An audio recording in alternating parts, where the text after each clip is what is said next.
So another thing I'd like to talk to you about is for a tip, and that's how to get our guys to use tools. Again, it's the same old story, and it really goes back to you can't teach an old dog new tricks, and it's that way with tools. Some guys will get stuck in a rut and they're using the same tools over and over and over. There can be newer, greater ways to do something, and you can't get the guys to do it. If you think back, think about John Henry. We all know the story of John Henry. He used the single jack or whatever it was for splitting the rock. And they came out with the new power drills and nobody wanted to change. You know, those John Henrys aren't going to be around forever. So we have to teach and train our new guys the new ways, the latest and greatest ways. And a lot of it's more efficient, it's quicker. I'll give you an example. Our screeder system, our guys were always on their hands and knees, screeding their 1-inch sand off the screed rails, and they were on their hands and knees all the time. We came up with a stand-up screeder, and we could hardly get our guys to use it. I don't have control, I can't do it, it's not as accurate, you don't get as nice a finish. Well, to this day, we don't have a single guy that we can even get on our hands and knees basically to screed, unless you're in a tight, small area or something you can't get with the screeder package. But so that's just a simple example.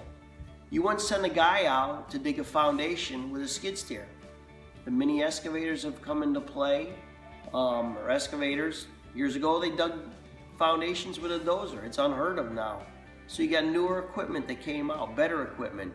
Same way with our tools. Get our guys using the right tools. And I know it's a trick. It takes continuous discipline. We have videos for our tools. I highly recommend start there. Our videos show very clearly how to use a tool from A to Z. So that's going to be your best tool that you can use to get your guys to use the tool. Videos are great. One thing I've given as a tip is for your guys, make them use the tool for 1 hour. If there's 8 hours in a day that your guys are going to be working out in the field, you introduce a new tool. So you know what? I understand. It's different.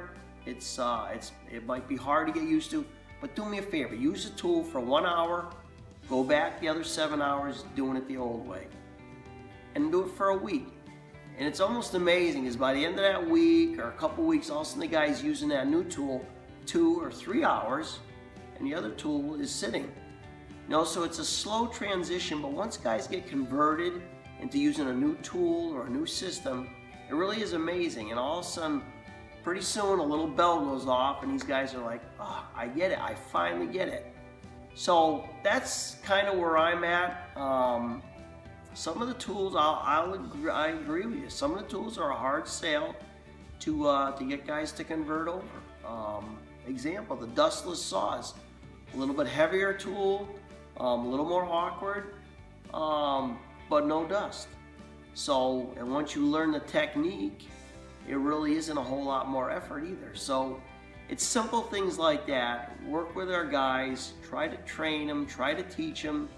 But it takes discipline, and I will sympathize with you because teaching an old dog a new trick is a little bit of a trick in itself. So be persistent, keep it up, and hopefully you can lead to more success and more profitability.